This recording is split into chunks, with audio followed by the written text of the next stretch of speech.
¿Quién te dijo?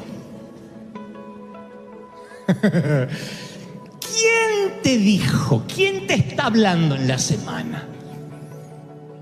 ¿Quién te mostró o quién te hizo creer que eres indigno? ¿Quién te dijo? Yo volví a leer eso ayer y digo, es cierto, Dios pudo haber dicho, no, eso es una mentira, recházala. Dice, no, ¿quién te dijo? ¿Quién te etiquetó? ¿Quién te puso un rótulo?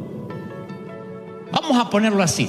¿Quién te dijo que no eres digno de mi amor hasta tanto resuelvas ese pecado secreto? ¿Quién te dijo? Los pastores, la iglesia donde me congregaba. Ah, porque yo no. Yo dejé escrito acá que si metes la pata, abogado tienes para con el Padre, y ese es Jesucristo.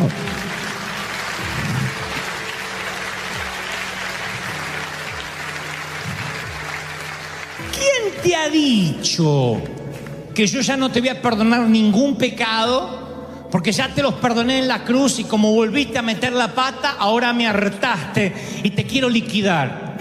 Yo no te condené, no estás hablando conmigo. ¿Quién te ha dicho que tu aspecto exterior no es la belleza convencional y no le vas a gustar a nadie? ¿Quién te ha dicho? Bueno, las revistas de moda, me comparo con la Kardashian y yo parece que salí de un tambo. ¿Quién te lo dijo?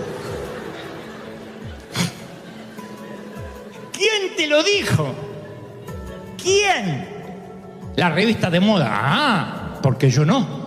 Porque en las Escrituras dice que el corazón alegre hermosea el rostro y esa es la belleza que tiene que importarte.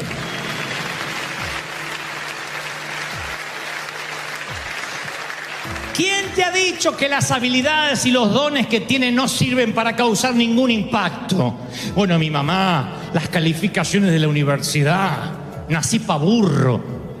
Ah, te lo habrá dicho el rector, el profesor, pero yo no.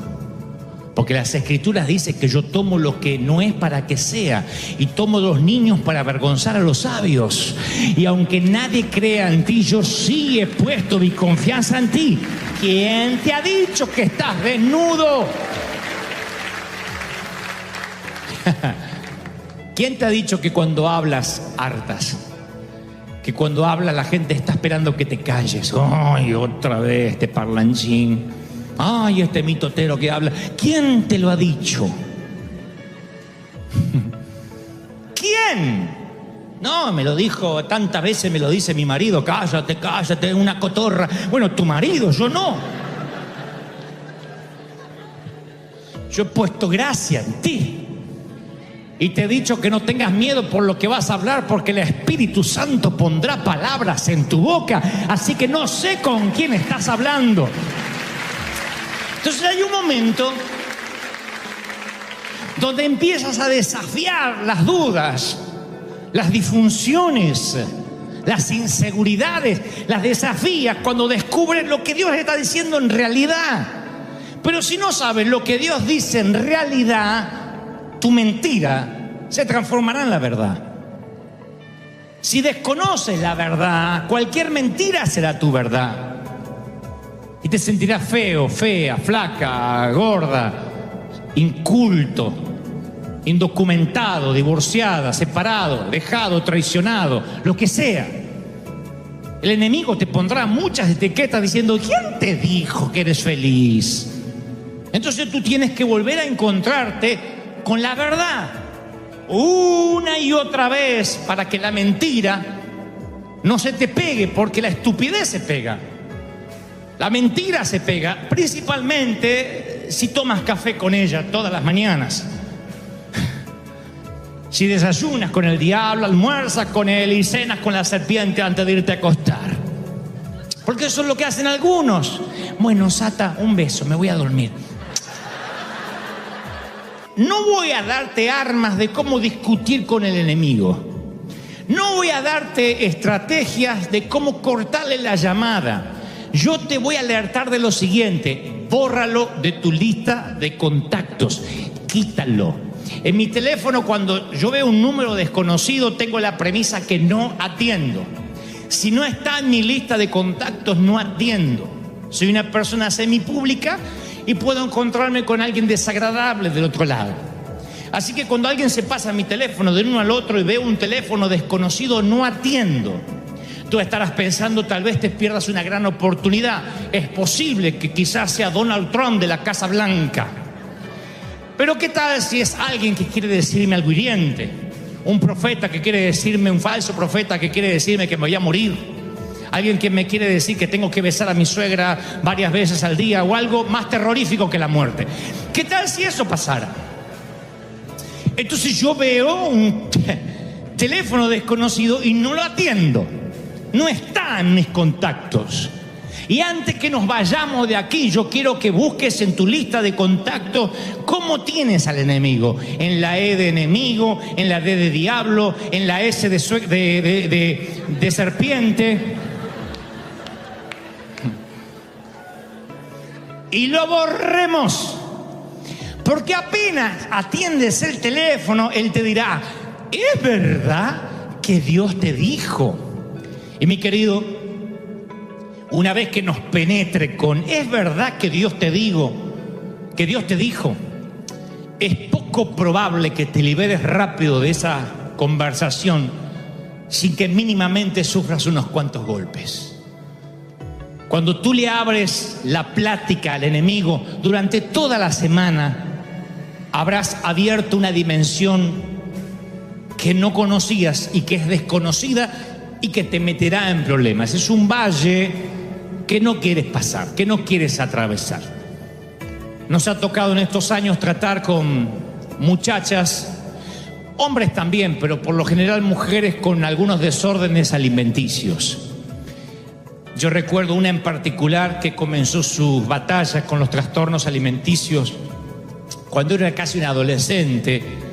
No se le podía decir nada en la iglesia, si estaba flaquita, si estaba linda, porque cualquier cosa la podía empujar a que se metiera en algo más oscuro todavía.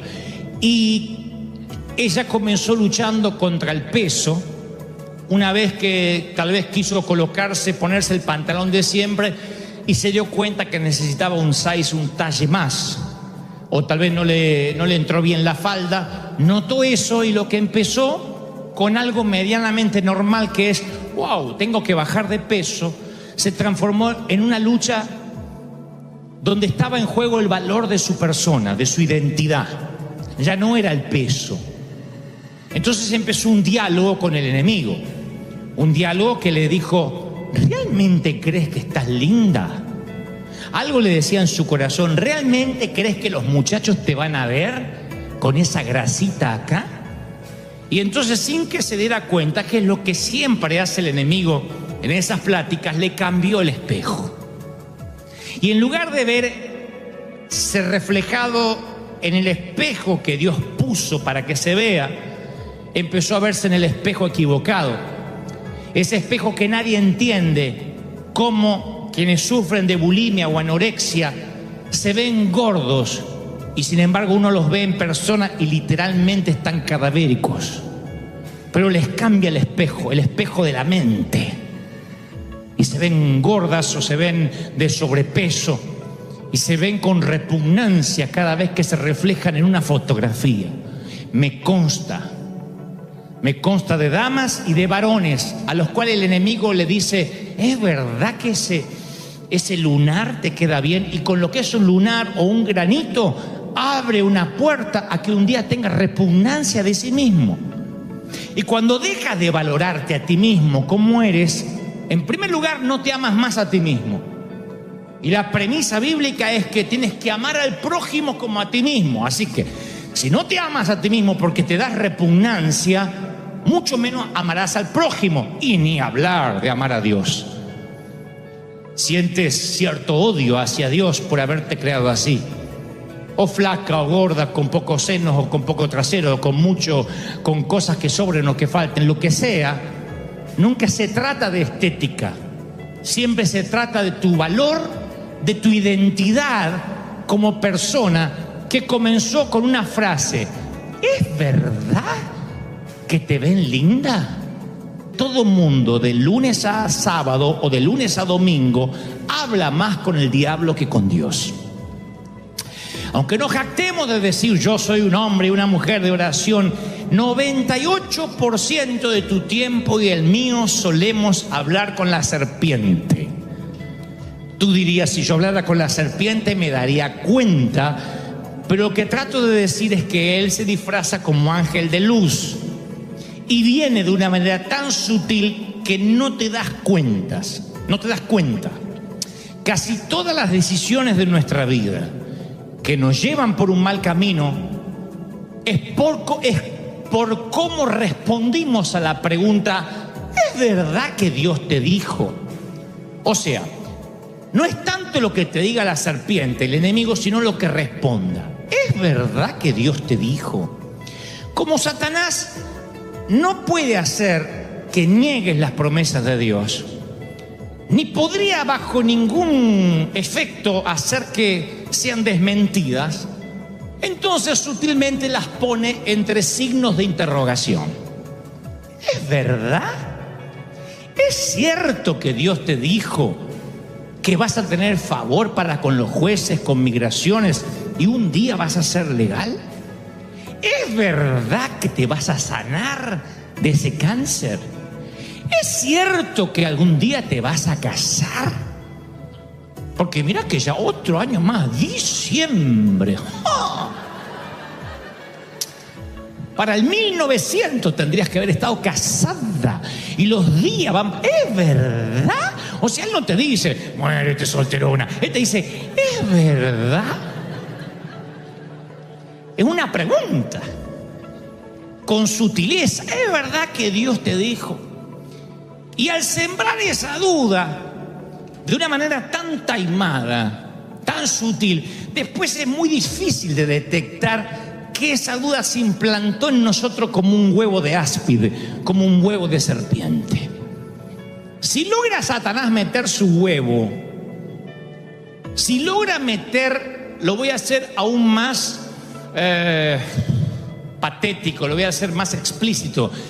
Como dijo un predicador, si él logra meter su simiente dentro de tu mente, esa simiente empezará a cobrar vida y lo hará a través de un vórtice, de una pequeña puerta llamada duda. ¿Es verdad que Dios te dijo? No dirá, Dios no te dijo. Él dirá, ¿es verdad? Y ahí lo que respondas, lo que le digas, determinará el resto de tu vida. Ahora, esto es lo primero que quiero destacar de esta historia del huerto del Edén. Cuando uno va a la historia original de Génesis, uno tiene que ver cuál fue la indicación original que Dios le hizo a Adán. El subconsciente colectivo nos ha hecho creer que Dios pone todos los árboles e inmediatamente después una prohibición. Ahí es cuando decimos, ¿para qué metió un árbol si sabía que íbamos a meter la pata? ¿Por qué pone un montón de árboles y después, tal como dijo la serpiente, no les deja comer de ninguno? Repito lo que dijo la serpiente. ¿Es verdad que Dios le dijo que no comieran de ningún árbol del jardín? Entonces yo cuando leo eso digo, wow, hay una discrepancia con lo que yo creía. Voy a las Escrituras y en Génesis 2:16 Dios dice esto: puedes comer de todos los árboles. Eso es libertad. No le dijo, no coman. No empieza el primer mandato de Dios hacia su creación con un no. Lo que Dios hace es abrir una nevera y dice, pueden comer todo lo que hay en la nevera, excepto este ice cream o este helado que hay en el freezer. Pero primero hay un montón de cosas de que sí pueden comer. Se los leeré tal cual Dios lo dijo. Pueden comer de todos los árboles del jardín, pero del árbol del conocimiento del bien y del mal no deberán comer. El día que coman, ciertamente morirán. Ahora yo veo una discrepancia enorme. Viene la serpiente y dice, ¿es verdad que Dios le dijo que de ningún árbol? Nunca Dios dijo ninguno. Dios dijo todos, menos uno. Esto muestra dos cosas. Primero, cómo opera Satanás y cómo opera Dios. No te dirá el enemigo fea, te dirá, ¿es verdad que eso te queda bien? ¿No será que por eso estás sola o estás solo? Y empieza un trabajo de identidad mental. Las chicas que sufren esto, los varones, se dedican a manipular su cuerpo hasta llevarlo a una forma que jamás Dios hubiese querido, ni en las peor de las pesadillas de esa chica. Y la lleva a situaciones tenebrosas en lo espiritual, en lo mental, en lo anímico. Hay un momento que no solo los bulímicos o anoréxicos, en cualquier área de la vida, permite que la mentira supere la verdad hasta que esa mentira termina siendo tu verdad. Empieza un día el enemigo y te dice, ¿es verdad que algún día vas a salir de la miseria? Y tú te pones a dialogar con Satanás. Y hay un momento en que esas mentiras superan a la verdad. Superan a la verdad de que Dios te va a prosperar, de que Dios te va a bendecir, a la ley, a la verdad de la siembra y la cosecha, a la verdad no he visto justo desamparado ni su simiente que mendigue pan. Supera a la verdad que Dios no permitirá que ningún cabello de tu cabeza caiga sin que Él lo sepa. Todas esas verdades quedan ocultas tras una mentira. Dios no me ama, soy pobre. Y te etiquetas, te autoetiquetas por una conversación que nunca debió haber empezado. Entonces mi pregunta esta mañana, mis queridos, es: ¿quién define lo que eres? O en su defecto, ¿eres quien eres conforme a las normas de quién? ¿Cuál es tu espejo? ¿Cuáles fueron las mentiras sutiles de la serpiente desde tu niñez, tu adolescencia o tu juventud que te trajeron hasta aquí? ¿Qué corrompió tu identidad? Y lo que es peor, ¿cuánto te costó? El gozo, la paz. Hay gente que se le pierde el gozo porque no está contenta con su cuerpo. Hay otros que no pueden gozarse porque no están felices con el idioma que hablan, con la familia que les tocó, con el cónyuge que tienen, con los hijos que pudo traer al mundo. Y entonces empiezas a escuchar las mentiras del enemigo. ¿Es verdad que te va a ir bien? No sé, ¿te parece, Sata? Y empiezas una plática que no debiste empezar. Abres la mente a tantas cosas. Y mi pregunta siempre es: ¿qué es lo que hace que oigamos más la voz del enemigo que la voz de Dios? La cosa es que no somos la excepción. Adán y Eva escuchan la voz, el diálogo ameno que les propone la serpiente, y apenas comen del único árbol que no debieron comer, se dan cuenta que están desnudos. Y cuando están desnudos y se dan cuenta, se toman unas hojas para cubrir su desnudez, sus genitales, se meten detrás de un árbol, y lo irónico es que se esconden del Dios que les instaló un mecanismo de rastreo. Porque cuando Dios los creó sabía dónde encontrarlos. Aparte, el huerto del Edén no es tan grande como para que se les pierdan a Dios. Un Dios que es omnisciente, todo lo sabe, omnipotente, todo lo puede. Un Dios que puede ubicar a cualquiera donde se encuentre. Dice la palabra: aunque te remontares hasta los cielos o hasta lo profundo del océano, hasta allí te encontrará Dios. No puedes ocultarte de Él.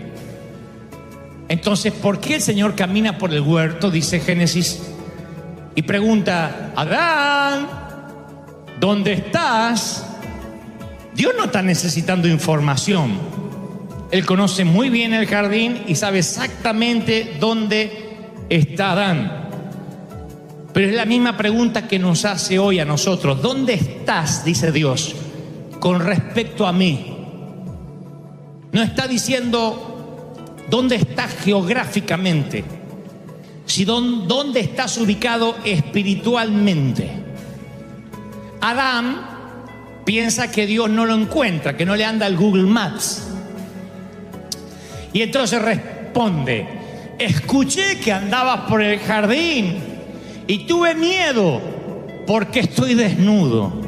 Por eso me escondí. Y lo que dice Dios a continuación es lo que literalmente a mí me cambió la forma de ver la vida. Desde ayer le dice el Señor: ¿y quién te dijo que estás desnudo? Pudo haberle dicho: no, no estás desnudo. Pudo haberle dicho: no tengas vergüenza, eso no es desnudez, estamos en el huerto, no hay nadie más aparte de los animales. ¿Quién te dijo que estás desnudo? En otras palabras está diciendo: porque te aseguro que no fui yo. ¿Quién te dijo que estás desnudo? En otras palabras, ¿con quién estuviste hablando, Eva?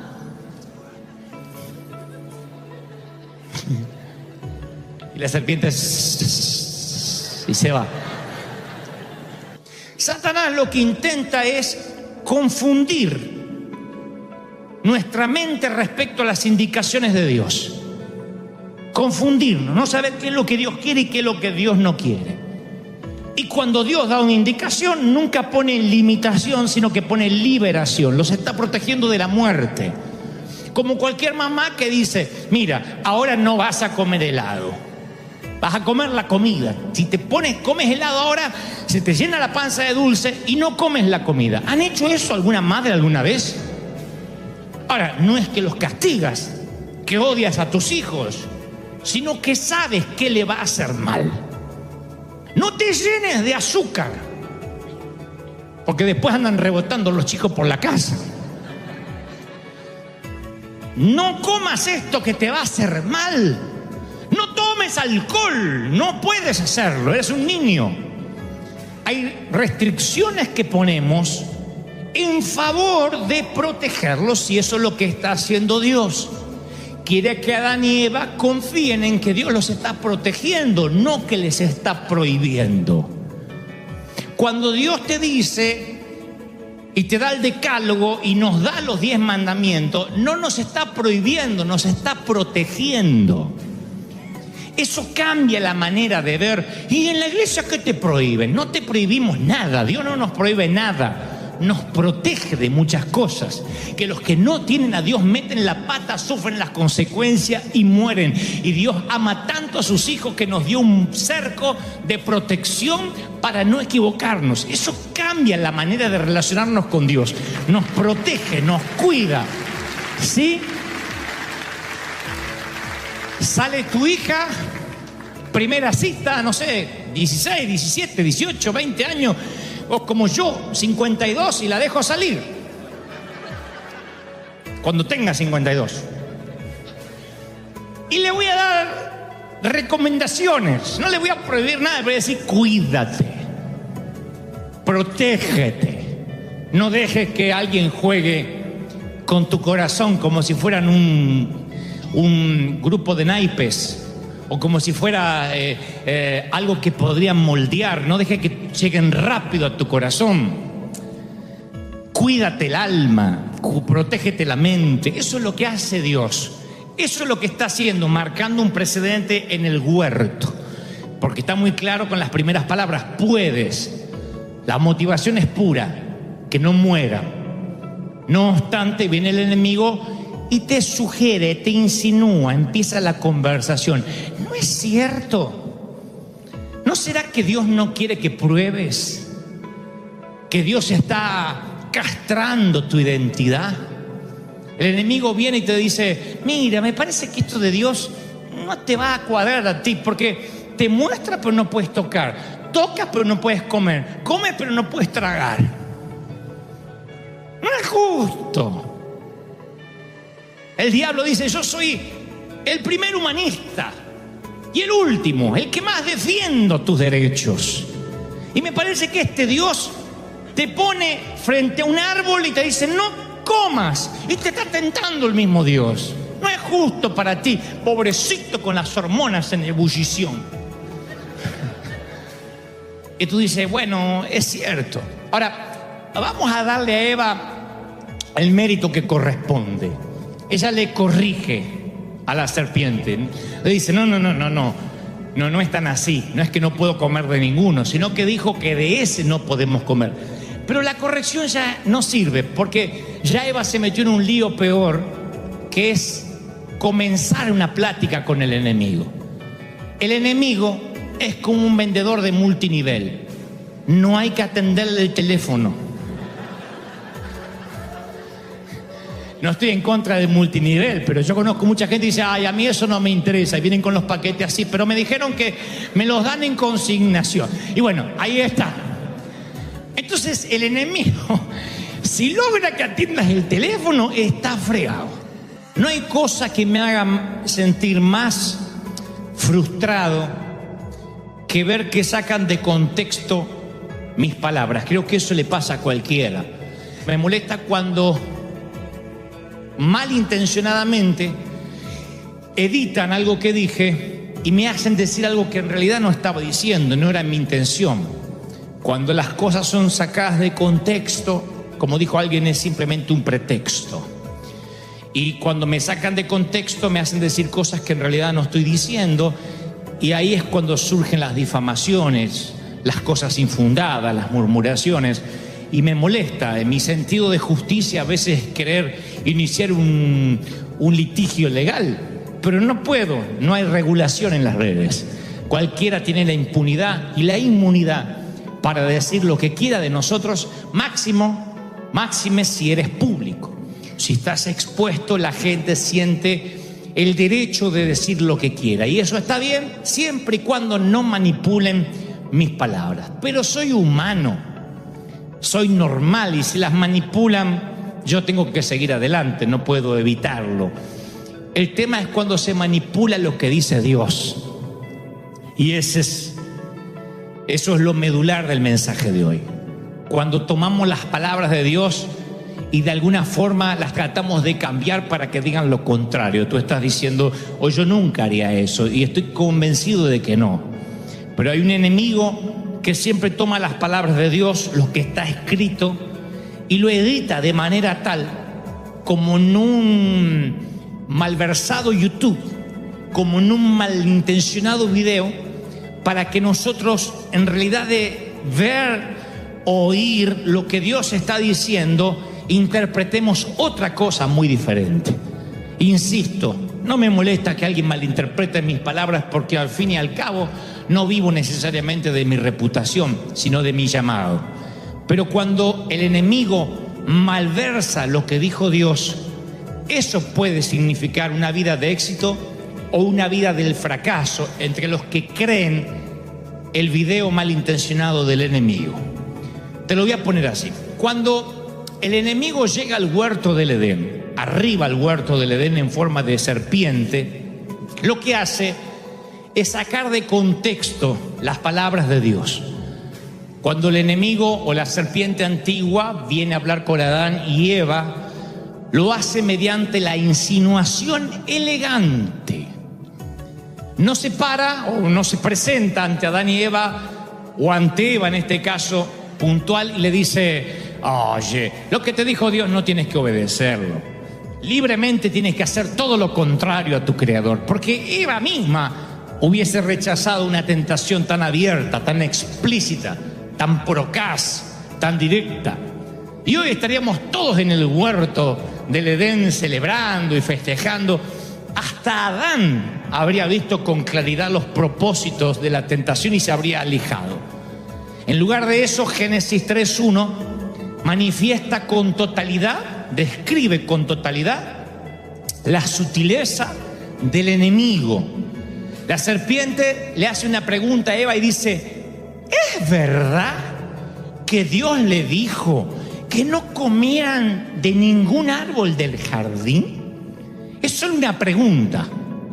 Tampoco le pongan a esto un sonido tétrico como hacen en Hollywood. Es verdad. No es el Grinch. Tiene que acercarse con una voz caballerosa. A la serpiente le encanta que converses con él.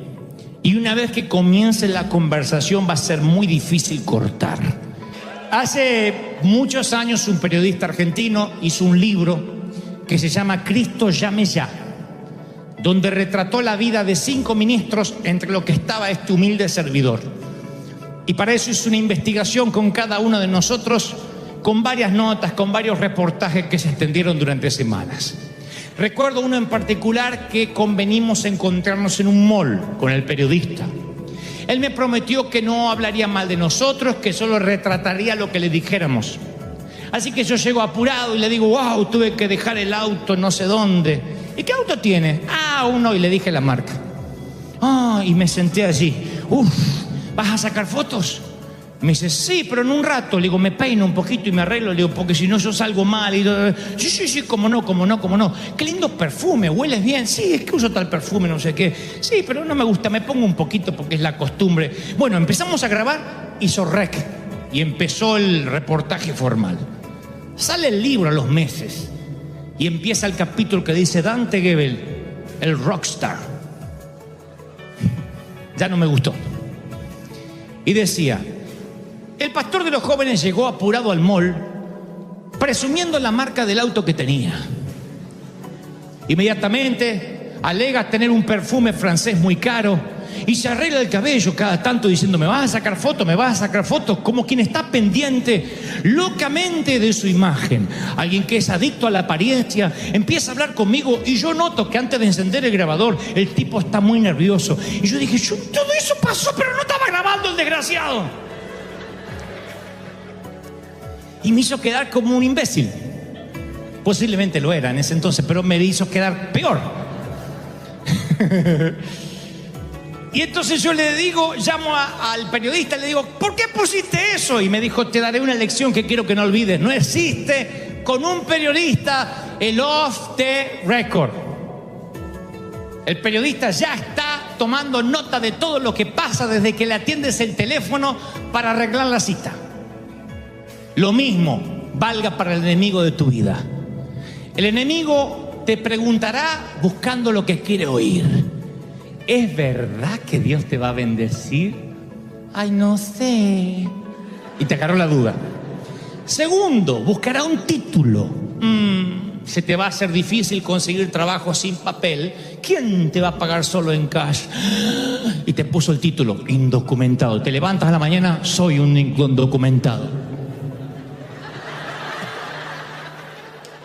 O las Kardashian, pero soy indocumentado.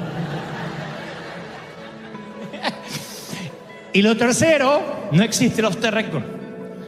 No hay un momento donde dices, Satanás no me escuchará. Todo lo que hablas, él lo escucha. Tienes que cuidar tus palabras. Él no puede saber lo que piensas. No es omnisciente, pero puede oírte. Puede leer tu lenguaje corporal. Puede ver tus movimientos. No existe el off the record. Por eso Jesús dijo, miren que él anda como león rugiente buscando a quien devorar. ¿Eso significa que vives en constante peligro? Claro que no. Significa que él está esperando que te descuides solo un momento. Él solo necesita un minuto de distracción. Solo un minuto de tu distracción y que digas, ay, no sé lo que dijo Dios. Con tan solo dudes, abres un vórtice a un panorama que no quieres vivir. Como un mal periodista o un periodista malintencionado, porque hay de los buenos. Él está buscando su título y no existe el off the record. Él quiere que cada palabra que digas en algún momento tenga peso. Así que si permites que él diga lo que él cree que tú eres, vas a vivir una mentira en lugar de la verdad. Cada vez que la serpiente viene a tentarte, lo único que te va a sostener es el escrito está. Y mientras te mantengas firme en tu posición, nunca vas a permitir que la mentira te penetre. Si te dejas llevar por tus insinuaciones, olvidarás la verdad. El enemigo lo único que busca es que dudes de tu identidad. Miren, si acaso hay ministros con diferentes asignaciones, si alguien está encargado de echar fuera demonios, si alguien más de sanar enfermos, yo debo haber asumido la asignación, entre otras cosas, de liberar la cautividad, liberar los cautivos. Esa es mi tarea. Y a veces me cuesta horrores, a menos que el Espíritu Santo intervenga, como lo está haciendo ahora, en este mismo momento, La gente tiene la mente tan cautiva que dice, no, eso no va conmigo, Dios no puede amarme, realmente lo harté, realmente agoté la paciencia de Dios. Es que has escuchado demasiado al enemigo, y el enemigo a veces se disfraza de pastor, a veces se disfraza de hermano en Cristo, se disfraza de cuñado, de suegra, de yerno, se disfraza de hijo, de esposo, y te dice una frase que te hace dudar de quién eres en Cristo. Y te dice algo que no piensas que proviene del infierno, porque nunca Eva pensó que la serpiente provenía del infierno. Al cabo era un animal más del jardín. Así que él se mete en el jardín y no es algo llamativo que una serpiente esté pernoctando por allí o pasando sus días en el huerto. Tú lo que dices es, simplemente lo he puesto a ir demasiado tiempo a tal punto de creer sus mentiras. ¿Es verdad? ¿Cómo no te va a amar? Si Dios no te amara, no estarías aquí, mi querido. Si Dios no te amara, no tendrías la vida que tienes. Si Dios no te amara, no habrías salido de montes y escalas tenebrosas por las que has tenido que atravesar. Si Dios no te amara, no estarías respirando hoy. Yo te digo lo que te digo cada domingo, no tienes idea cómo Dios te ama. No tienes ideas cómo Dios te ama. Te ama, te ama, te ama, te ama. No lo estás creyendo. Te ama, te ama, te ama, te ama. Más de lo que nunca jamás hubieses imaginado. ¿Están contentos? ¿Lo creen de verdad? Díganme amén. ¿Saben? Yo les conté una vez, y voy a culminar con esto, que mi gran temor era que el Señor me borrara del libro de la vida. Y vaya que hice méritos para eso. Más de una vez dije, wow, me borró. Y entonces pedía perdón al Señor y trataba de desoír la voz del enemigo, pero luego el enemigo venía y me decía, oh Dante, el Señor definitivamente ahora te borró, no te molestes en que te vuelva a escribir otra vez. Y hay un momento en que esa mentira se transformó en la verdad y me aparté del Señor y dejé de ir a la iglesia y pasé los pocos peores años de mi vida pensando que yo era eso que el enemigo me había dicho, y yo no me perdonaría nunca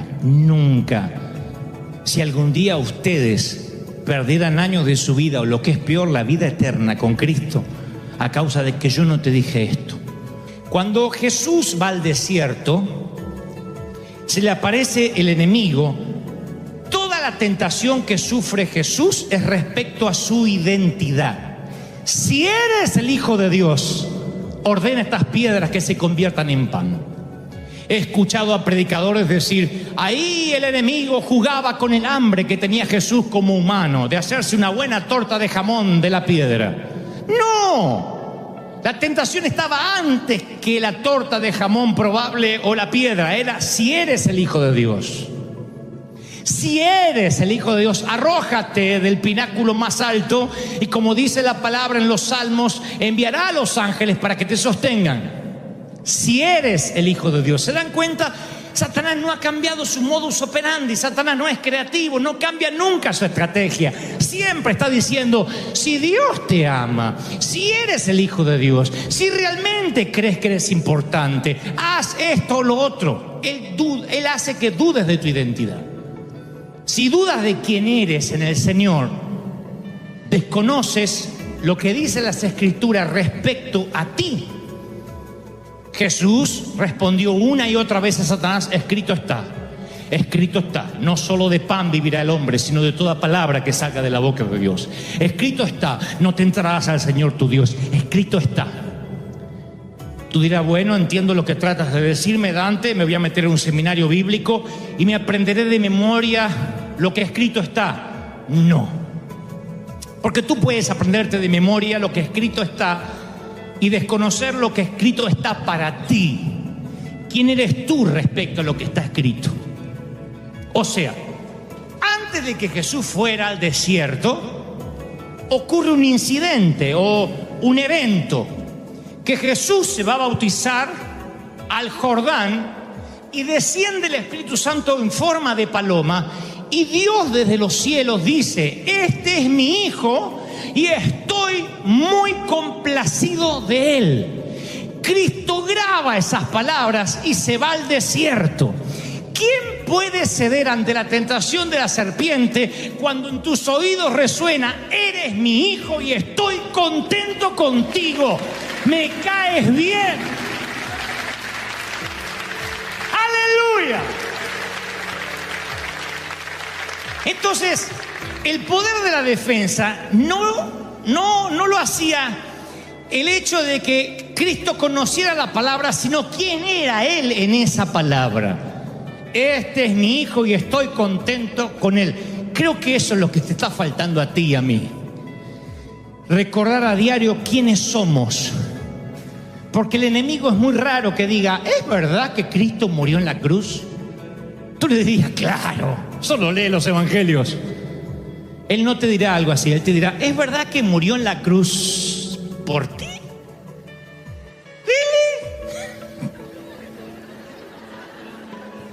Ay, sí, ¿no? Y te cambia el espejo. Él no te dirá: ¿es verdad que en la iglesia hay amor? No, él te dirá: ¿es verdad que en esa iglesia te aman a ti? Tú dirás algo como: bueno, es cierto, el enemigo, recuerdo que los lunes, los martes viene a hablarme a mí. Pero ¿cuántas veces el enemigo te habló aquí en el templo mientras yo predicaba? Te ibas a sentar en tu sitio, viene una mujer y dice: ¿podría correrse, por favor? Y ahí viene: ay, ¿es verdad que aquí te ama y te valora? Y lo escuchaste. Siempre tiene que ver con la palabra respecto a ti. Y cuando pones en duda quién eres, ahí es cuando la mentira supera la verdad y la mentira se transforma en tu verdad. ¿Estoy siendo claro, sí o no? Y cuando le empiezas a creer, tu estima se daña. Yo no te estoy diciendo que sigas pecando y que Dios se alegrará por eso. Lo que te estoy diciendo es que no hay nada que puedas hacer que logre que Él te ame menos. No hay nada que pueda hacer que logres que Él te deje de costado. Dios no terminó contigo. Dios no dijo que haya terminado contigo y haya culminado la obra. Eso será cuando estés cara a cara con Él. Dios sigue trabajando contigo. Hazme un favor, hazte un favor. Borra de la lista de contactos al enemigo, quítalo de ahí. Cuando veas el número desconocido, no atiendas, no lo escuches más. Grábate estas palabras: si no lo conoces, no lo oyes. Si no lo oyes, no le creerás. Si no le crees, sabrás quién eres en el Señor, y nadie te moverá de ahí. Escrito está que yo soy linaje escogido, real sacerdocio, pueblo adquirido por Dios, nación santa. ¿Están conmigo, sí o no? ¡Aleluya! Hoy le dije en el servicio anterior, antes de culminar, recordando un juego de cuando éramos niños. Era la manera de decidir a la suerte quién iba a la cama de arriba y quién iba a la cama de abajo, quién se comía la porción más grande de flan, quién se escondería y quién buscaría a los escondidos en un juego, quién sería el que corría adelante, quién sería el que corría detrás, quién usaba primero la bicicleta, quién se bañaba primero cuando había un solo baño y una sola regadera. Había una forma de decidir lo que era piedra, papel y tijera. ¿Lo recuerdan? Cuando el Señor baja al Jordán a bautizarse, el Espíritu Santo desciende como paloma. Es el animal más indefenso y posiblemente, si no observas bien su comportamiento, pensarás que el más temeroso. Pero no porque se espante rápido es el que tiene más temor, sino porque es el más tierno. Por eso no hay otro animal, otro ave que refleje al Espíritu Santo mejor que una paloma. Y cuando Dios dice: este es mi Hijo en el cual estoy complacido, es el Espíritu Santo el que desciende como paloma allí. Y es ese mismo Espíritu y esa misma paloma que está dentro tuyo. Así que, recordando el juego de niños, el papel le gana a la piedra. La piedra le gana a la tijera. ¿Sí o no? La tijera le gana al papel. Pero eso solo puede decidir la suerte de quién se baña primero o en qué lugar de la cama te toca. Lo que decidirá cómo vivas el resto de tu vida, nunca lo olvides. La paloma le gana a la serpiente.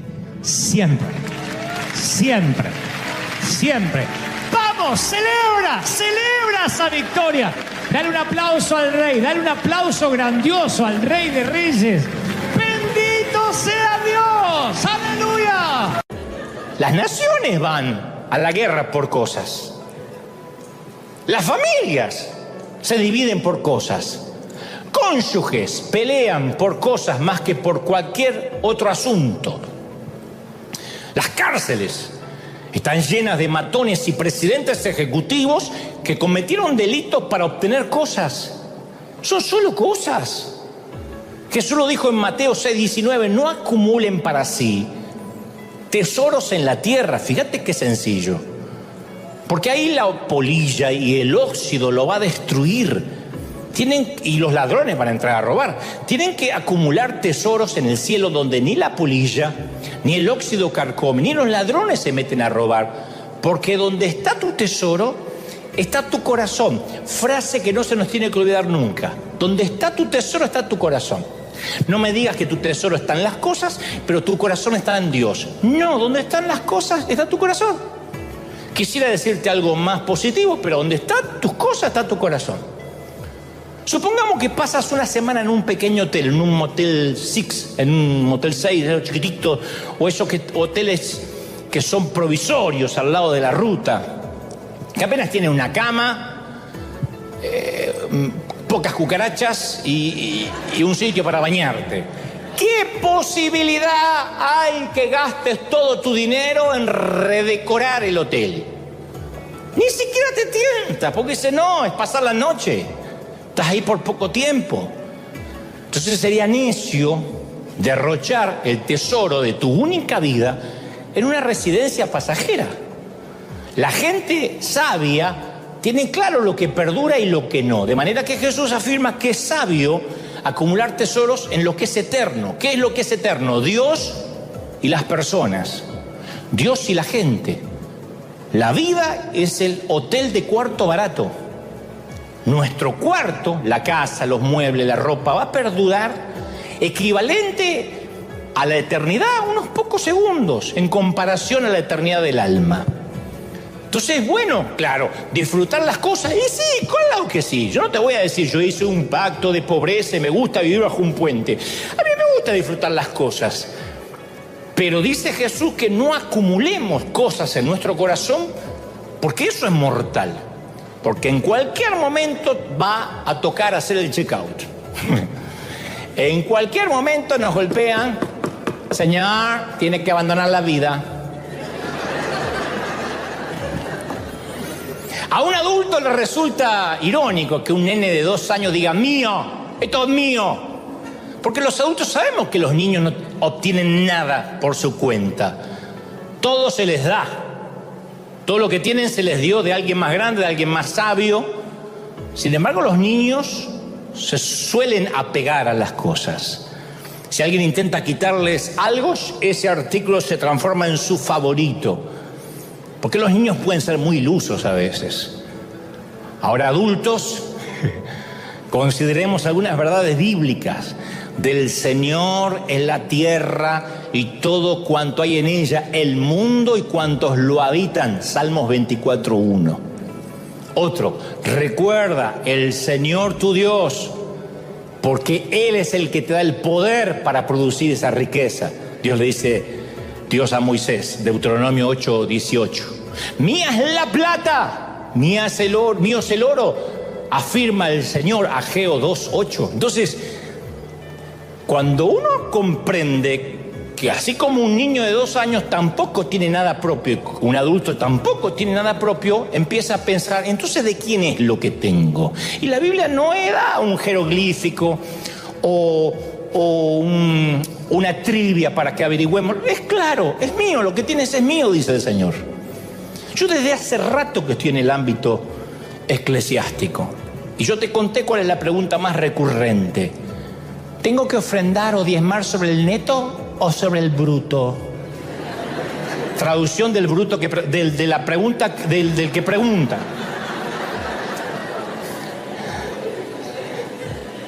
No voy a hablar de dinero. Lo que voy a decir es que esa pregunta es como: ¿cuánto es lo mínimo que puedo dar sin que Dios se enoje conmigo?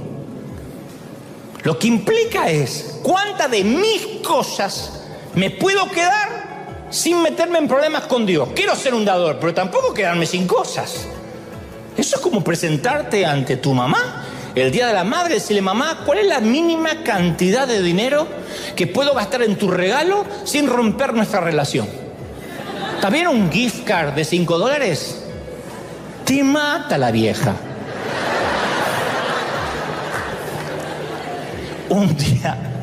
Un día daremos cuenta de lo que Dios nos confió, y ese día va a ser un día de regocijo o de profundo remordimiento. Entonces, a ver, nuestro deseo de seguridad financiera es lo que nos impide dar. ¿Por qué hay gente que no puede ser solidaria? ¿Por qué no tiene? No, porque cada centavo que das deja de estar a tu disposición.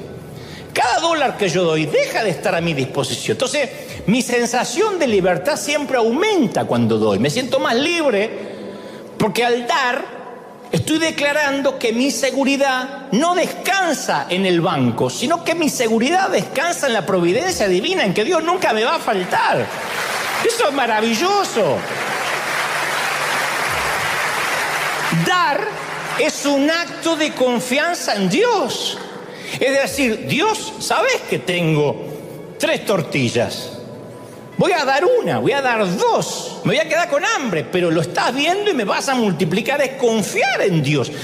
El decir, no, mejor algo en el banco, es decir, mi corazón está en el banco, no en Dios. Es un tema de confianza. ¿Está mal tener cuentas de banco? No. Lo que está mal es que nuestro corazón esté ahí. La muerte es el cachetazo, la bofetada en que la naturaleza nos dice que aminoremos la marcha. Y formulan la misma pregunta necia cuando alguien rico muere. Me pregunto cuánto habrá dejado. Todo lo dejó. Todo lo dejó. ¿Cómo cuánto habrá dejado? ¿Dejó todo? ¿Qué quiere que se lleve? Lo dejó todo. La gente se ponía de pie para el panegírico.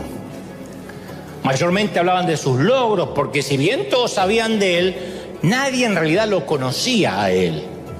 Y decían, fue uno de los mejores empresarios de su época. Fue un innovador en la tecnología, dijo otro. Otro administrador se centró sobre sus logros cívicos. Era un baluarte de la comunidad, conocía toda la ciudad. Este hombre establecía conexiones entre la gente. Y encargaron la creación de una gran lápida de mármol en su honor. Más que una lápida, era como una suerte de mausoleo. Y en ella escribieron palabras inspiradoras: visionario, innovador, precursor, líder, pragmático. Y en la parte superior escribieron la palabra preferida del hombre, la palabra por la cual él había entregado su alma: éxito.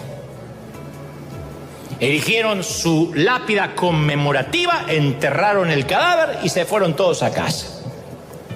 Y luego, cuando estaba oscuro y nadie estaba presente para darse cuenta de lo que estaba ocurriendo, el ángel de Dios fue enviado a ese panteón. Y sin que nadie lo viera, el ángel se abrió paso entre todas las lápidas hasta llegar al maravilloso monumento conmemorativo del amo de la tecnología. Y allí la historia dice que el ángel escribió con su dedo sobre la piedra una sola palabra que Dios había elegido para resumir la vida de este hombre rico, ocupado, respetable y exitoso: necio.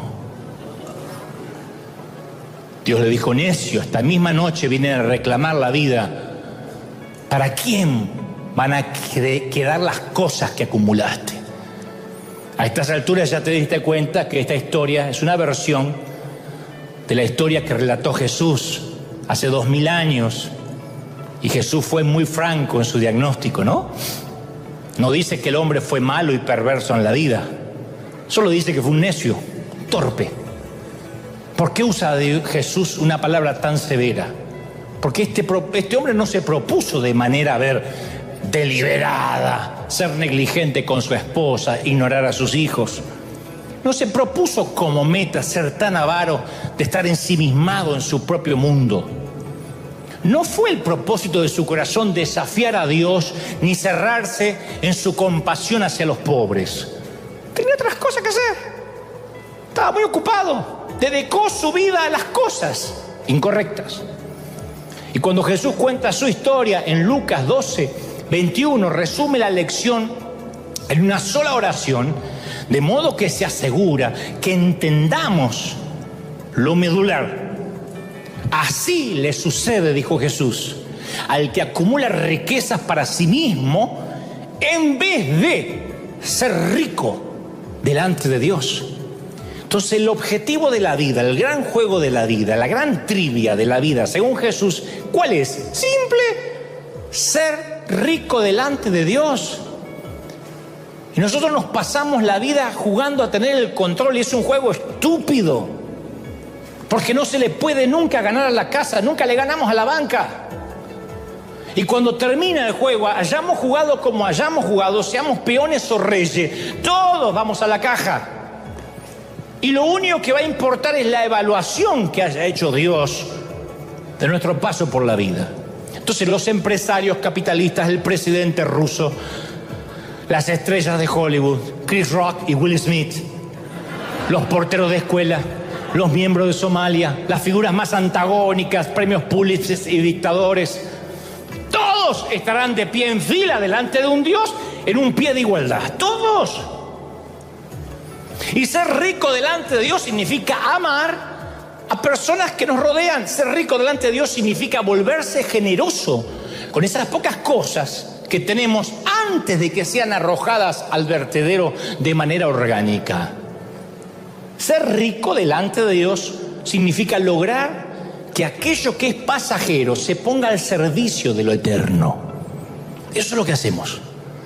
Los seres humanos somos las únicas criaturas que tenemos tan desarrollado el lóbulo frontal que siempre, de que tenemos uso de razón o que nos dicen de qué se trata la vida, sabemos que algún día nos vamos a morir.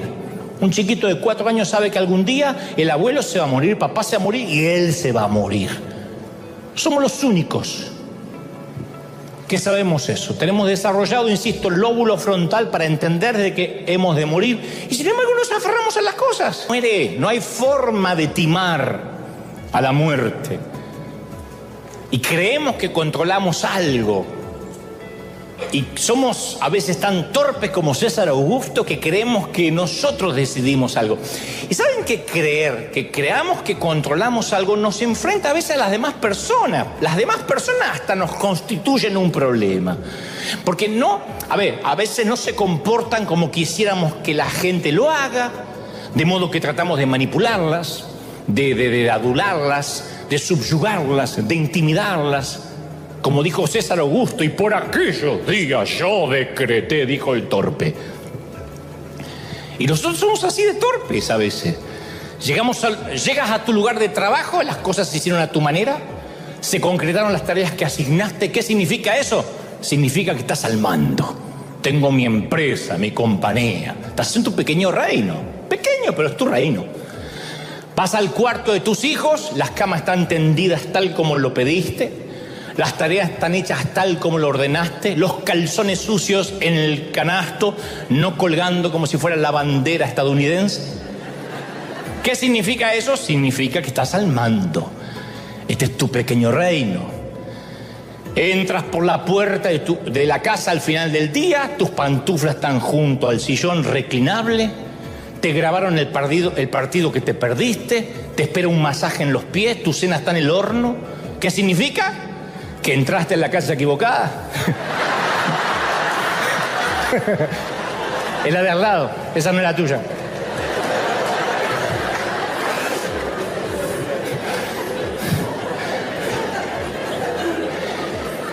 Todos nos confundimos un poco cuando se refiere a quién le pertenece el reino, ¿no? Y Jesús enseñó mucho acerca de esta verdad, mucho. que debemos ceder el control a Dios. Dijo, si un grano de trigo queda solo, no produce fruto, está solito ahí.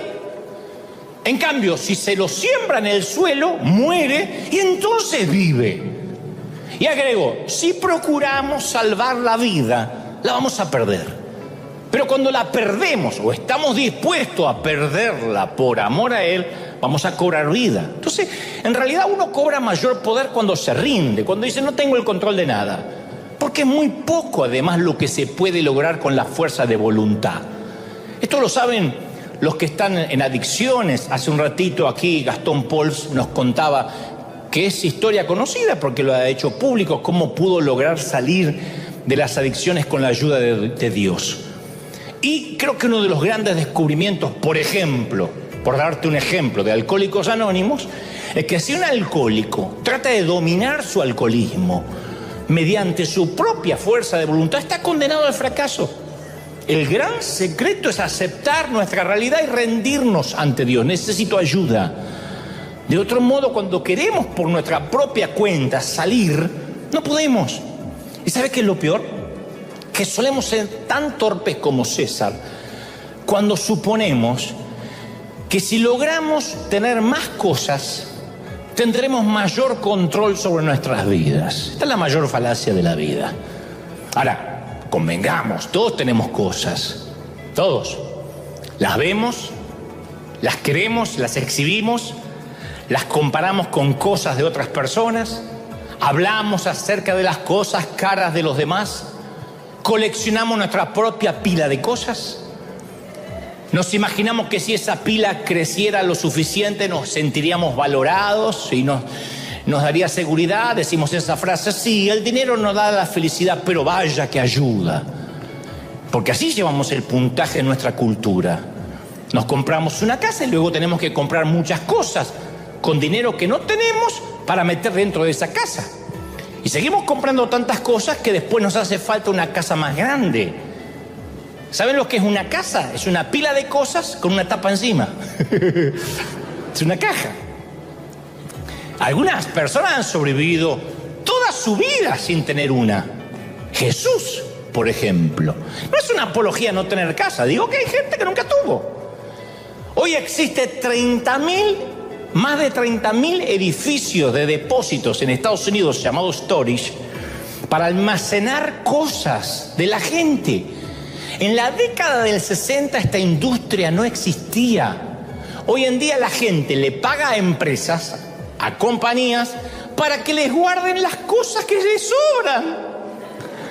Es un negocio más grande que la industria de la música. Porque hay gente que no puede deshacerse de sus cosas, las guardas por las dudas. Mira cómo que no digan amén, pero ya los veo. Aunque no lo creas, es un trastorno de acumulación compulsiva. Porque uno tiene angustia solo la idea de desprenderse de algunos objetos. Hay hogares que uno tiene que serpentear a través de pilas de objetos. Roperos con cientos de prendas que jamás se usan. Sí, porque voy a adelgazar y me va a entrar. ¡No! Tu abuela, ¡no! Por no regalar la ropa que no estás adelgazando. Me lo voy a obligar a meter porque yo no me da una pena todo lo que pagué. Algunos necesitarían un exorcista de ropero. O de garage, ¿no? Y hay gente que pasa por la vida, adquiere cosas, luego se muere, deja sus cosas atrás. ¿Qué pasa con esas cosas? Los hijos se pelean por esas cosas. Los hijos que aún no murieron, que en realidad son solo personas premuertas. No es lo mismo que zombies, personas premuertas, que van a la casa de sus padres, revuelven las cosas con afán, van a la casa de sus padres como buitres y deciden cuáles cosas pueden llevarse a su propia casa. Y se dicen para sus adentros, ahora estas cosas son mías. Papá me lo dejó a mí. Mamá me dejó a mí. El calzón con el que se casó y se lo lleva. Luego se mueren. y vienen unos buitres nuevos por ellos. En alguna de las conferencias yo suelo invitar al público a dar un paseo imaginario. Y entonces le digo a la gente, piensen que estamos en una fila de varias docenas de camionetas, como veíamos recién en Misión Graneros, pero en lugar de alimentos están cargadas de muebles viejos, refrigeradores oxidados, televisores obsoletos, todo lo que nos sirve, cuadros con fotos de suegras, todo está ahí. Y una por una se van deteniendo en la cima de la colina, los conductores se bajan y lanzan las cosas desde sus camionetas por el risco, por el borde, hasta lo que sea que haya abajo. Así que te bajas del auto en este, insisto, paseo imaginario y miras por encima del borde así a ver qué hay y solo alcanzas a ver muchas hectáreas de porquería. Es el hogar de las cosas viejas, lo que la gente desecha. Antes se le decía literalmente basural. Nosotros teníamos en nuestro barrio un sitio que llamábamos La Tosquera, donde habían sacado tosca. Se había hecho un pozo y ese era el basural del barrio. Ahí se tiraban los gatos muertos, las suegras que nos querías enterrar, todo en una bolsa, nadie preguntaba. Nada, amo mucho a las suegras, pero si fueran buenas, Dios tendría una. Se le decía chatarrería, vertedero, vertedero. Nadie quería vivir al lado de esos. De modo que ahora lo llaman relleno o cinturón ecológico. Me compré una casa. ¿A dónde queda? Cerca del cinturón ecológico. Que es lo mismo decir al lado del basural, pero esto es más cool. Sea como fuere, igual es un vertedero. Y ahí van las cosas viejas para morir. Televisores, tostadoras, computadoras rotas se pudrirán en la democracia de la descomposición. Todo se derrumbra. Eso es la ley de entropía. Todo se derrumbra. Y es insensato invertir en cosas, porque todo va a regresar a la caja. Pablo, o el vertedero, Pablo afirma en 1 de Timoteo 6:7, él dice, porque nada trajimos a este mundo y nada nos vamos a llevar. Yo siempre digo, jamás un camión de caudales va a estar detrás del cortejo fúnebre. Job manifestó, desnudo salí del vientre de mi madre y desnudo he de partir. Te ponen un traje de casualidad y a lo mejor la viuda pone uno baratito para después que los trajes buenos le sirvan para el nuevo pretendiente.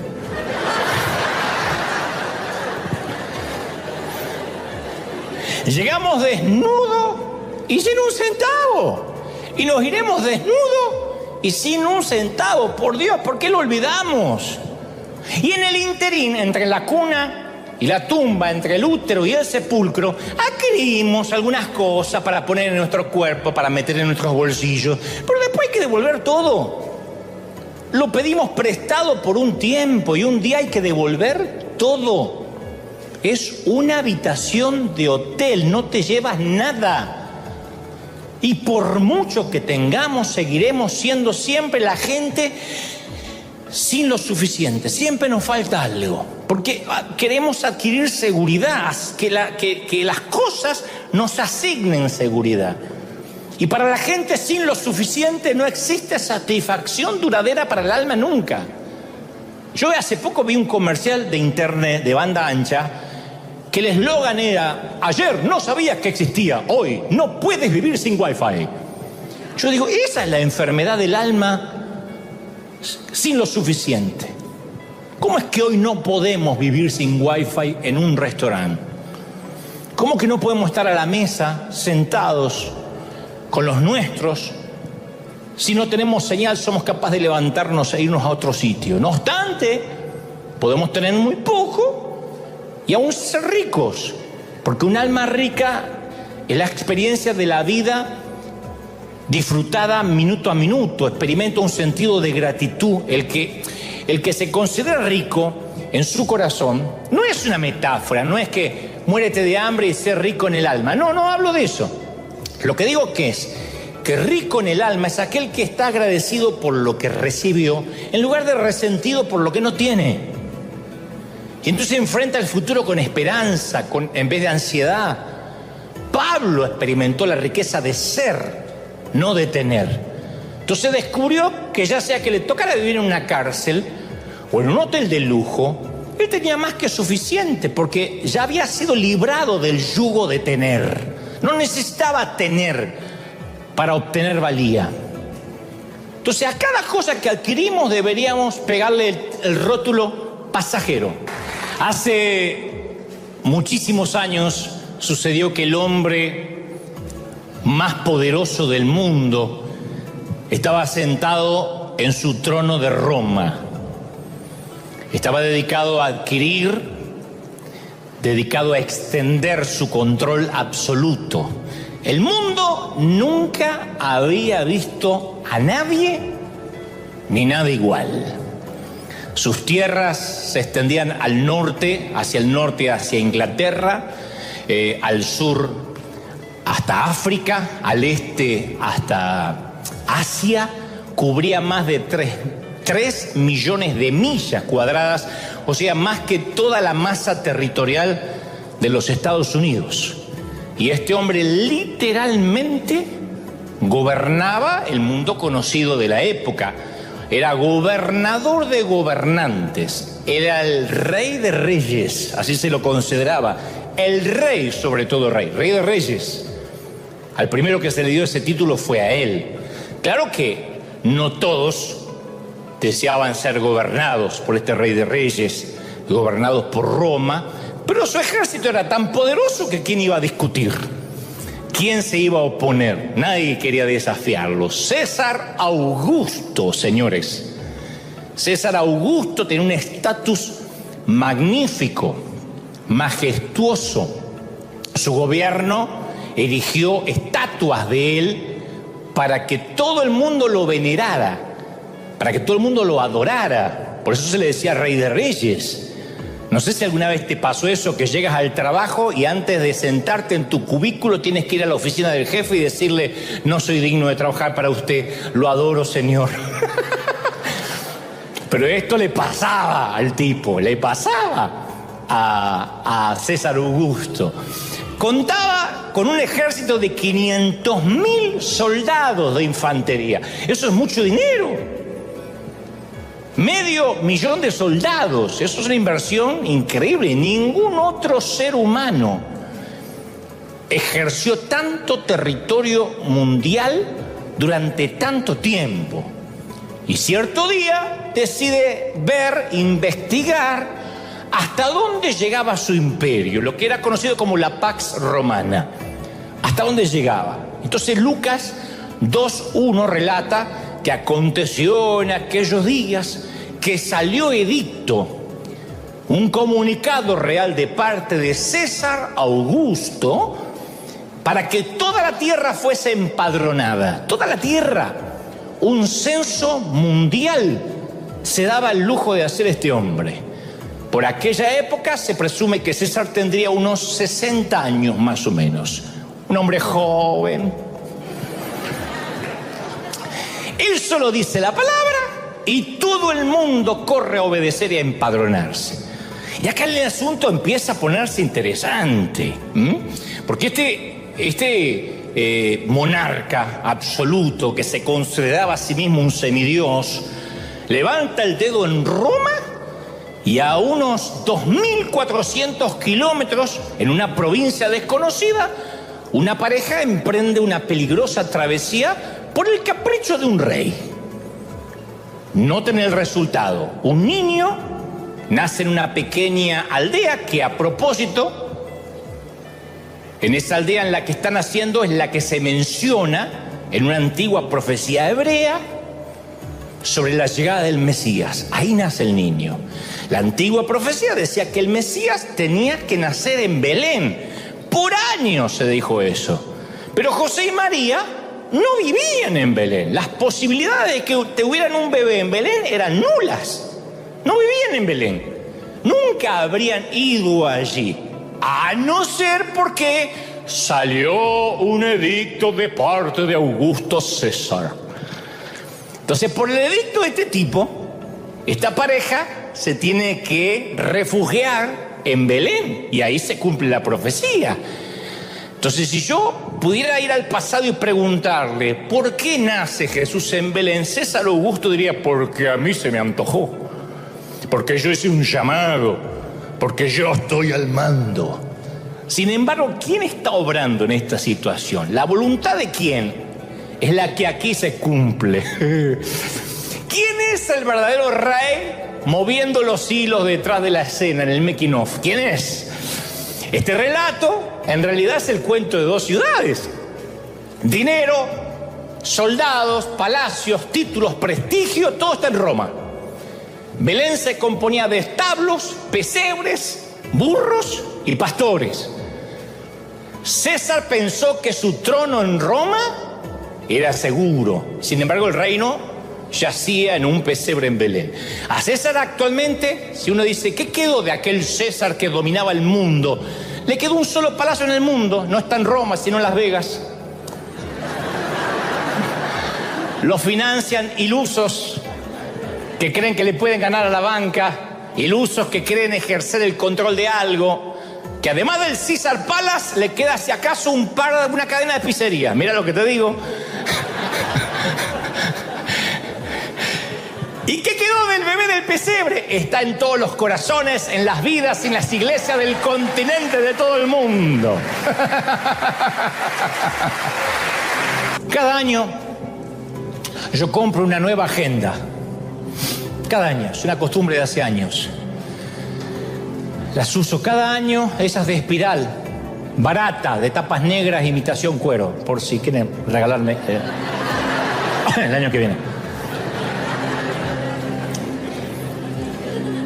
Tapa negra, imitación cuero, barata, que contiene muchas páginas de casilleros en blanco. Y cada casillero tiene un número que me indica en cuál día del mes estoy en este momento presente. Cada casillero constituye un marco para un episodio de mi vida. Y antes de que termine la agenda voy a llenar los casilleros con la gente con la que almorzaré, entrevistas que tengo por contrato, cita con el dentista y la peluquería. Y esas son apenas las cosas que no puedo darme el lujo de olvidar. Pero también hay otras cosas que no anoto, pero entran en el casillero.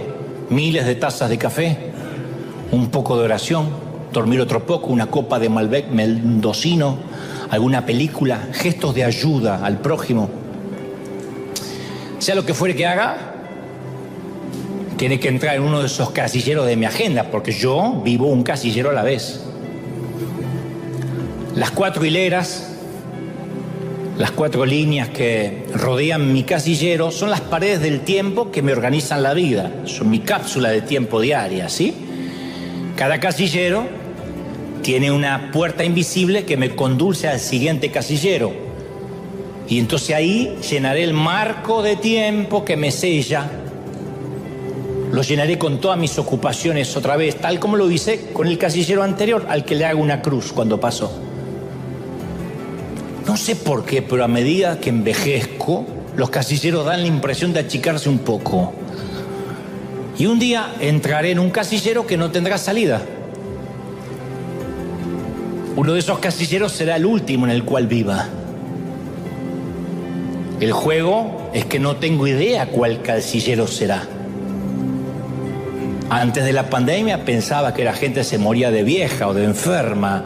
Y cuando vi que esto no era patrimonio de la tercera edad, sino que alguien de 30, de 20 y pico podía cerrarse el oxígeno, empecé a pensar más en la finitud de la vida. Por eso estoy muy consciente que algún día dejaré una agenda sin completar y a nadie le interesará leerla. Cuando uno le pregunta a las personas ¿por qué no tienes más tiempo de amar y conocer a Dios? ¿Sabe cuál es la respuesta principal? Estoy demasiado ocupado en casilleros. Resulta irónico que a los primitivos cristianos, los primeros cristianos de Jerusalén, no lo frenaban las persecuciones, la pobreza, la cárcel, el martirio. Y a nosotros nos detiene algo tan trivial como, ay, tengo cosas que hacer. Tengo que llenar casilleros en una agenda negra barata con espiral e imitación cuero. ¿De verdad? ¿Cómo puede ser que aquí en Estados Unidos el único día que uno pueda convocar gente sea el domingo? Nos ha tocado. Días de semana no te viene nadie, están todos trabajando, amontonando cosas. Y la mayoría no disfrutando las cosas. Trabajando para pagar las cosas que compraron y que no pueden todavía disfrutar. De donde yo vengo, uno se congregaba, si era posible, todos los días. Uno quería estar en la iglesia, casi imposible. Un sábado no los traes ni con una orden judicial. De lunes a viernes mucho tránsito. Y a veces los domingos en algunas iglesias, si hay un Super Bowl o juega un partido o lo que sea, no van. El hilo más delgado es la iglesia. Porque tengo cosas que hacer. En el casillero ponen mirar partido. Vivir significa estar en movimiento. Vivir es eso. Y lamentablemente esto implica que vamos a pasarnos el resto de nuestra vida mudándonos, en la búsqueda de cajas. Cuando nos mudamos, nuestro mundo se compone de cajas. Aquí en Estados Unidos hay compañías que te traen las cajas. Pero los que hemos vivido en nuestros países de origen, sabemos lo que es deambular negocio por negocio. Don, ¿no le sobra una caja? Caja, no tiene caja. A mí me mandaban de chiquito, andá a buscar cajas. El único pensamiento recurrente, uno sueña con caja porque tiene que mudarse. No hay caja suficiente para todas las cosas. Los animales no están conscientes de la muerte nunca hasta que les toca morir. Aún así se van de esta vida con las prioridades correctas. Los veterinarios expertos afirman que los canes, los perritos, logran estar conscientes de las sensaciones de sus dueños, de modo que al momento que sienten que se están muriendo, que por primera vez lo sienten, eligen alejarse de la familia humana, se esconden para no causarle dolor a su amo. No quieren causarle dolor, entonces el perrito se suele buscar un lugar dentro de la casa donde no lo encuentren cuando siente que se está muriendo. Cuando siente el perrito que no tiene la misma vitalidad y percibe la tristeza del dueño que le transmite su estado, prefiere alejarse para evitar que sufra con su presencia. No quiere ser una carga cuando está enfermo, porque él está para ser fiel, para ayudar, no para ser carga. En cierta forma, el perrito prioriza la felicidad del dueño. Y cuando finalmente presiente que va a ser sacrificado, quiere estar cerca de quienes amó en su corta vida. Hablaba con una veterinaria, Wendy, que actualmente está en Australia. Una veterinaria me dijo que es la parte más difícil de su trabajo cuando tiene que sacrificar un animal, porque el 90% de los propietarios no quieren estar ahí cuando los inyectan. Se despiden y se van. Y dicen, en los últimos minutos del animal, ellos levantan la vista así, estén muy débiles para buscar la mirada tranquilizadora de su dueño. Necesita saber que su dueño lo amó hasta el final. Y los perros buscan en cada rostro desconocido a la persona amada y no lo encuentra. Y no entiende por qué su dueño no está ahí cuando él fue tan fiel. Por eso los veterinarios insisten, no seas cobarde solo porque crees que es demasiado difícil para ti. Imagínate lo que siente un animal cuando lo dejas solo, en ese momento tan vulnerable. Los veterinarios tienen que hacer todo lo posible para hacerlos sentir menos asustados e intentar explicar por qué sus amos no están ahí en la estación final, en el último tren de la vida. Claro, los perros jamás piensan que morirán, pero cuando saben que lo harán, solo les importa la gente a las que amaron. Los humanos vivimos conscientes que nos vamos a morir y solo nos importan las cosas. Por eso, cuanto antes sepamos que vamos a morir, tanto mejor. Porque esa es nuestra gloria, nuestra maldición, nuestra advertencia y nuestra oportunidad. En Jerusalén se construyeron cientos de sinagogas y hay una que fue construida por un grupo de Budapest que, según una antigua costumbre, enterraron un féretro en la pared. Yo la fui a ver. No contiene ningún cuerpo, es un féretro empotrado en la pared, que está presente allí como testigo silencioso, a fin de recordarnos que todo hay que guardarlo en la caja. El Talmud enseña que cada persona debe expresar arrepentimiento un día antes de su muerte. Y cuando un visitante pregunta, ¿y cómo voy a saber cuál es el día?, te responden, trata cada día como si fuera el último, de modo que vivas arrepentido. Pero nos aferramos a las cosas, nos deprimimos porque no podemos pagar la casa, nos deprimimos porque no puede ser que este auto ya está tan viejo, no sé por qué estoy meado por un dinosaurio. ¿De verdad? Yo no estoy diciendo que esté mal, a mí me encanta tener un auto más lindo que otro. Y claro que me gusta una buena casa, pero ¿y si no? Y un día asistimos a un funeral, donde todo lo que nos rodea están llorando, y nosotros tenemos la vista fija en el féretro. Y decimos, qué caja más buena, ¿dónde la consiguió?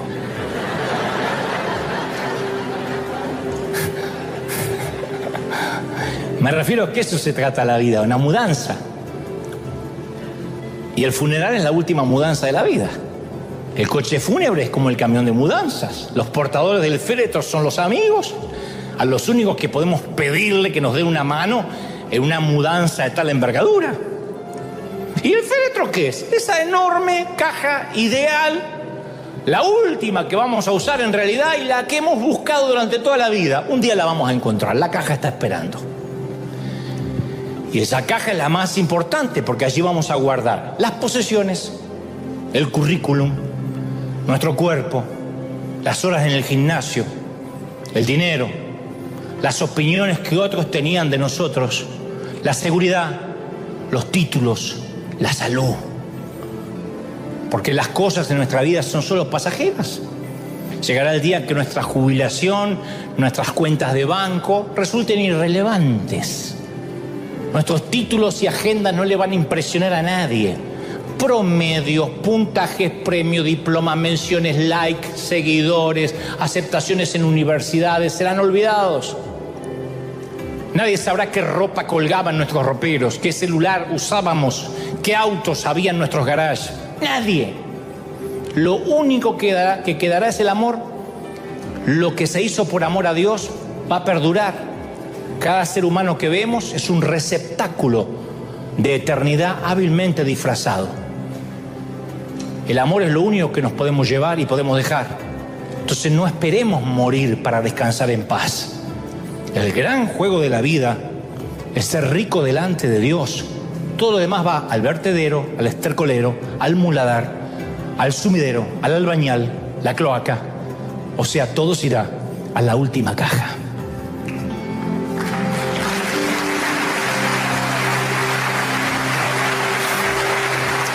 Dale un aplauso al Rey de Reyes si crees que Dios te habló. Vamos, ponte de pie. Después que te pongas de pie, celebra la vida, el amor, lo que va a quedar. Celebra lo que es eterno con un aplauso gigantesco. Celebra la vida, que es lo único que nos va a quedar. Celebra lo eterno, celebra lo permanente. Alguien tiene que aplaudir más que eso, celébralo. ¡Celébralo, gente! Vamos, celebra ahí algo maravilloso que está ocurriendo en River. Es que nos damos cuenta que lo más grande es lo que hay acá adentro. ¿Cómo no te va a amar el Señor?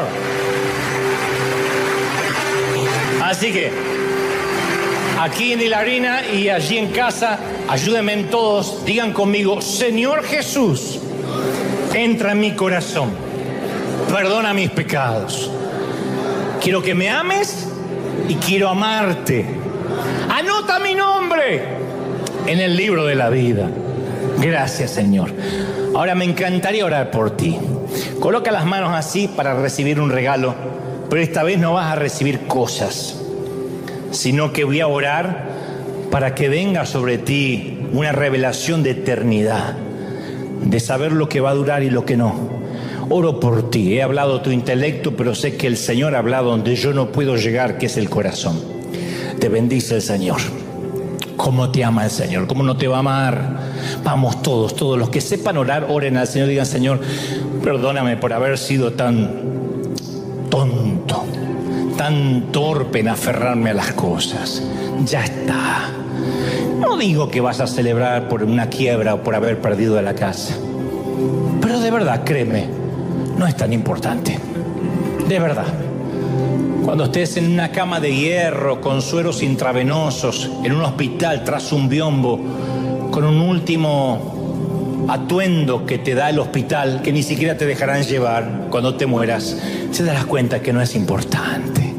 Lo importante es la eternidad. Lo importante es lo que dejemos, la huella, de modo que los que nos sobreviven sepan que hemos estado aquí. Te bendice el Señor. Vamos. Levanta las manos una vez que recibiste el regalo de la eternidad. Dile: Señor, te adoro, te exalto. Gracias. Te ama tanto el Señor. ¿Cómo no te va a amar? ¿Cómo no te va a amar si en sus manos te tiene esculpido ahí en casa? ¿Cómo no te va a amar el Señor? Qué lindo que es saber que nos ama y que nos quiere. ¿Cómo no te va a amar, princesa, príncipe, si eres lo mejor? Eres lo más lindo que le ha pasado al Señor. Ay, todos. Oro por los amigos católicos, musulmanes, judíos, ateos, por los que son reformados, bautistas, hermanos libres, testigos de Jehová. No importa en lo que creas. Al fin y al cabo estamos hablando de este Señor de señores, de este Rey de reyes que te dice: haz tus tesoros donde Elohim, donde no corrompen, donde no hay herrumbre, donde no hay ley de entropía. No más tierra sobre un cajón, no más besos sobre una frente fría, no más adioses, no más despedidas, no más llanto, no más muerte. Ahí tienes que tener tu tesoro. Entonces dale a las cosas el lugar que se merece. Son solo cosas. Viaja liviano, viaja apenas con un carrión y a volar. Vamos, lleva lo necesario, alguna que otra ropa interior y a volar la vida. Viaja liviano, querido, viaja liviano, minimiza la vida, simplifícala y verás que la felicidad estaba allí mucho antes de terminar de pagar la casa. Vas a ver que la felicidad queda más cerca que vacaciones en Cancún. Vas a ver que la felicidad está mucho más acá que el día que te cases, el día que te divorcies, el día que la suegra se vaya de casa, el día que los hijos crezcan, el día que culmines la universidad, el día que cuelgues un diploma en la pared, el día que celebres un auto nuevo, el día que te compres un Tesla. Está mucho más acá. La felicidad está aquí. Dios dice: yo estoy contigo, yo te bendigo, yo te hago feliz, yo te cubro, yo estoy contigo todos los días de tu vida. ¿Cómo no te va a amar el Señor? Dale un aplauso gigantesco. Que Dios te bendiga, que Dios te guarde. Chau, gente, hasta el domingo que viene. Nos vemos. Chau.